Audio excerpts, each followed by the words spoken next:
What happens when a political figure becomes the target of violence on a college campus? Today, we're diving deep into a story that's sending shockwaves through the political landscape.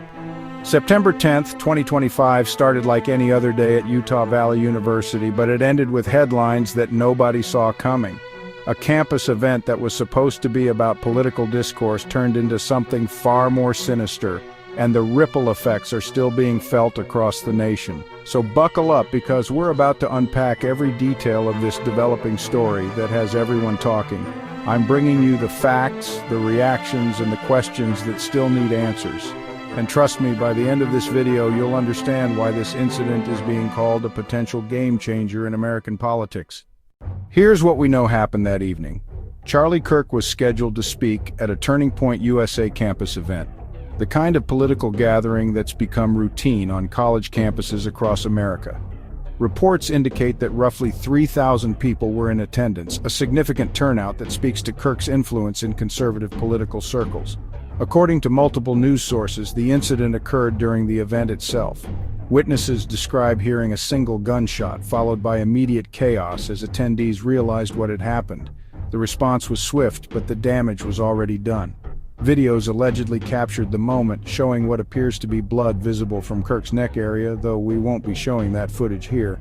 Utah Governor Spencer Cox didn't mince words when he described the incident as a political assassination, language that immediately elevated this from a random act of violence to something far more calculated.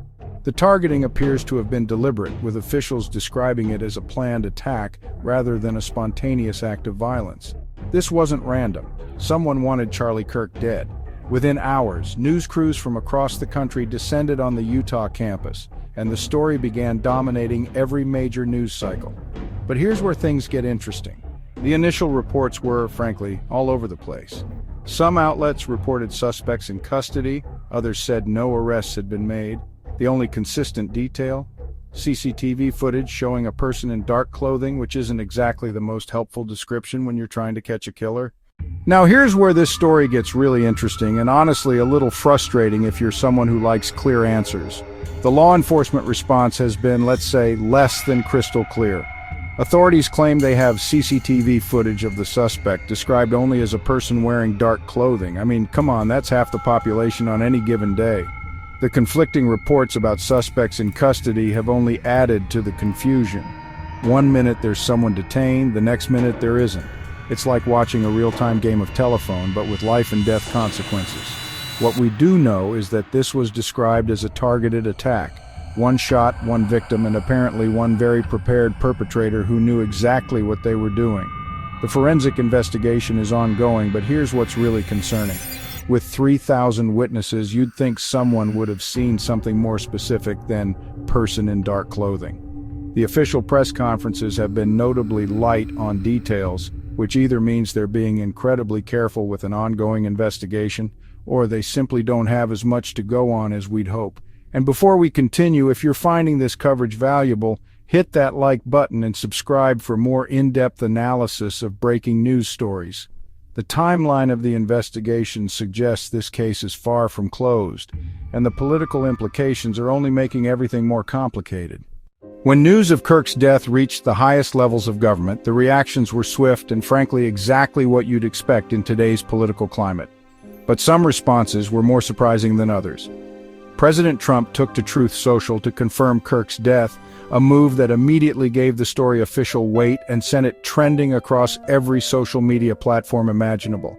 The presidential order to lower flags to half-staff until Sunday evening was a significant gesture, one typically reserved for major national figures or tragic events of national importance.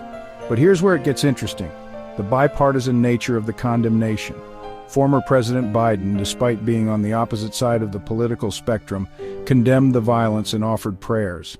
California Governor Gavin Newsom called the attack vile and reprehensible, language that shows even Kirk's political opponents recognized the line that had been crossed.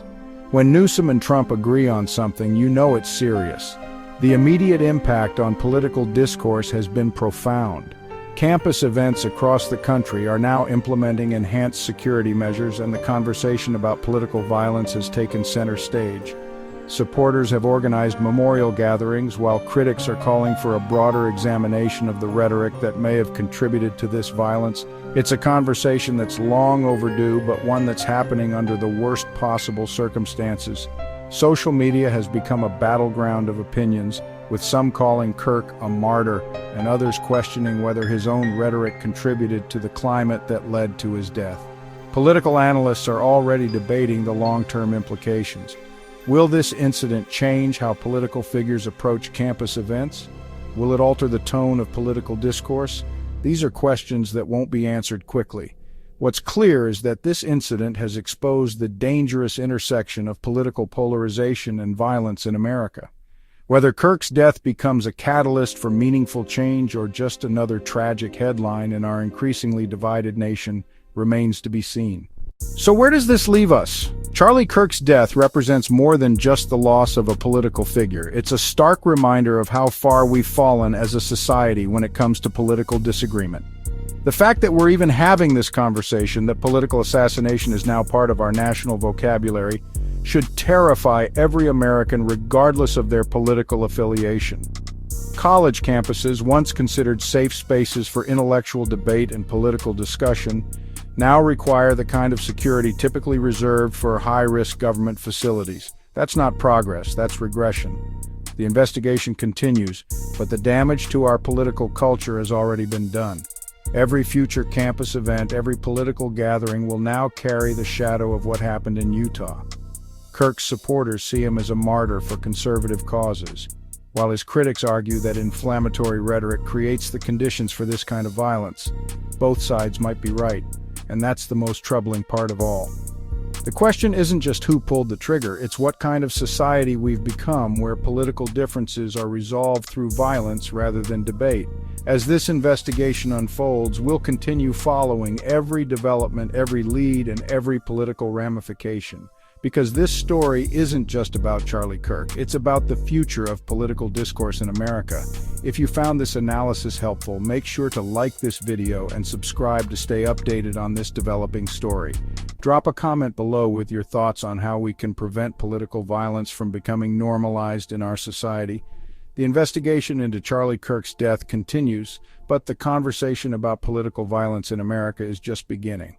Until next time, stay informed, stay engaged, and remember that in a democracy, words should be our weapons, not bullets.